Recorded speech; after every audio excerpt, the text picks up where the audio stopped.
Look, Keir Starmer sells out this country at every single opportunity.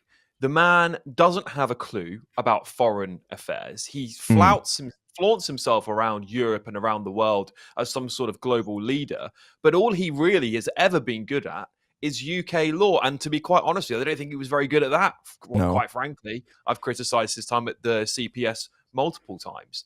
This Chagos deal is going to go down like the Suez Canal crisis went down, as a Mm. time when Britain's power was diminishing. We were finally seeing the end of the British Empire in those days. And Keir Starmer's 18 billion, potentially 18 billion deal with Mauritius will be seen as the same way. It will be as the final sun setting on whatever relevancy Britain had in international waters and our power around the globe. It's the final surrender, and that is going to be written down in history books. Not only that, but we're paying for the privilege of our own downfall, Exactly. which is absolutely astonishing. And I'll just say one more thing before I shut up.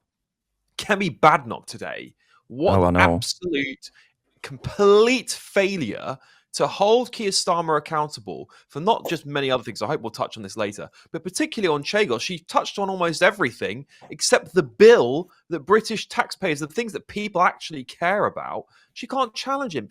I'm more furious about her today than I'm about Keir Starmer, who we already knew what he was going to do. Well, Alex, that was supposed to be my opening question, but I wasn't expecting to have to do DIY in the interim. But the opening question I had up here, the ITV article from showing the debate. I don't want to play it actually because it's so boring, of Kemi Badenoch at the dispatch box. But she asked 6 questions about the relationship that the UK government has with shutting down oil and gas within the United Kingdom. You can argue, Alex, that they are really, really incredibly important issues, and they are a dividing line between the Conservatives and the Labour Party, are they not? Yeah, well, of course they're important, but for 6 questions, I mean, to hammer on the same point almost for 6 questions is incredible, incredible stuff. I mean, she's not only missed the ballpark on holding Keir Starmer accountable for what many people are crying out for on his vocal coach gate at the moment. That was a complete and utter miss there, because he went there on the attack later on in PMQs. That's one failure, one. But 2, that bill is what people are angry about the most. If Mauritius were paying us for these islands, the taxpayer might say, actually, do you know what? We don't need it, and we're going to get a bit of money back, and maybe we can have some relief from all this financial pressure. But there's nothing about this deal that's good. And Kemi Badenoch failed to hammer down on that point. The thing that British taxpayers care about, that the British public care about, wasn't even mentioned. Listening and speaking to so many other journalists, including people who were there, were gobsmacked. Their jaws were on the floor going, what is this? The same with Southport just a few weeks earlier. Yeah. She's completely missing the ball. She is not fit to lead. She is, I'm sure, a very capable woman when it comes to policy, but she cannot lead, and her team behind her are absolute shambles. Well, Well, Connie, I thought during the leadership election that I wasn't sure who was going to be the better leader, Jenrick or Badenoch, but I thought at the very least Kemi Badenoch will make PMQs more interesting, because she's normally very, very fiery, can fire off fantastic insults and put people in her place.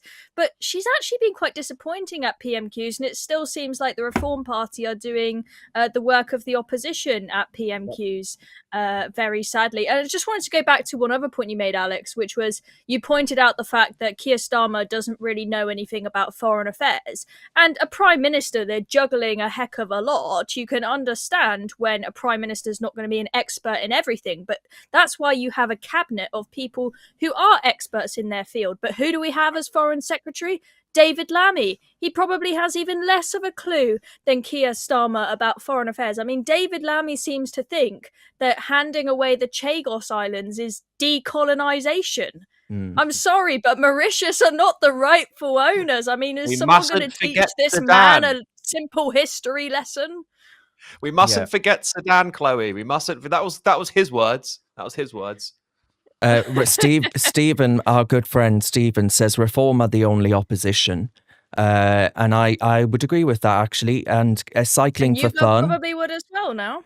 cycling for fun. I can't say I agree with that sentiment, but cycling for fun anyway. Says Kemi collapses like a cheap tent at Prime Minister's questions. And Always Pooh says, all four of you are great on GB News. That's very kind. And then before I get to Connie, Veteran says, I need tech support. Veteran, you are looking at the tech support. So, Crap Creek without a paddle. Right. I am actually normally quite competent at this sort of thing, by the way. It won't happen late next week. I know I said that last week, but it won't happen next week. Connie, right.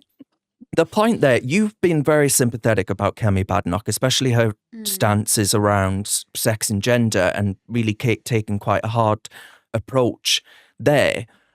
But do you think that Alex has a point to say that on Southport, she totally missed the public appetite for Sir Keir Starmer to get both barrels on that issue, and on the Chagos Islands, that actually she ought to have been standing up for national interest? Or maybe Keir Starmer's got a point and she knows something that we all don't know, and that's why Liz Truss's government got into negotiations with with Mauritius in the first place. Well, this was a point that I was going to make. Like, I'm obviously not an expert on foreign policy, and I've been trying to understand this. I don't know the history of the island, and the relationship with Mauritius, but I think it's so hard when all the public are hearing that there's potentially £18 billion being spent on this, and it's not being explained to them why. So what else? I think there is clearly something else going on that we're not being made aware of, but I do agree, Alex, that she is missing consistently open goals when it comes to PMQs. Although the point about the voice coach Partygate thing, I think ultimately I'm not sure what you expected her to do with that, because I think if she had asked the question, she would have had the same response from Keir as did the MP who did ask the question. I think that was probably, Yeah, I think it's the way you ask the question, and I think that's what the smart people behind the scenes are. I mean, you can ask things that are very direct to the Prime Minister, such as, do you think the public would agree that a vocal coach is a key worker? It doesn't, what you expose is what Guido Fawkes mentioned later.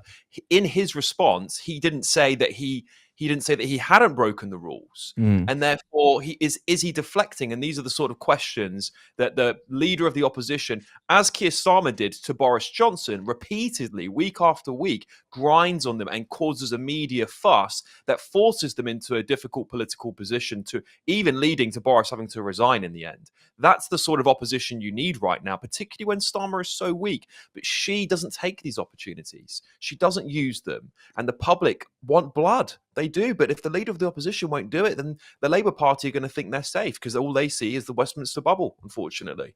Yeah, it's true. We'll get on to a little bit of the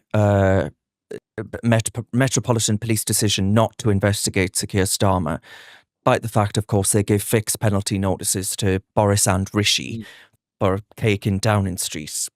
You've got a random woman as an essential worker travelling up to help you with your vocal cords. I mean, come on. On Christmas Eve? It's not just a fixed penalty notice, Darren. It was essentially, the end of Boris Johnson's time as Prime Minister, because that's what it ultimately led to. Fixed penalty notice is just a thing on the side. But Keir Starmer, he said he would resign if he was investigated by Durham police in another issue where he was seen having a curry. But it seems like on this, I doubt he will resign.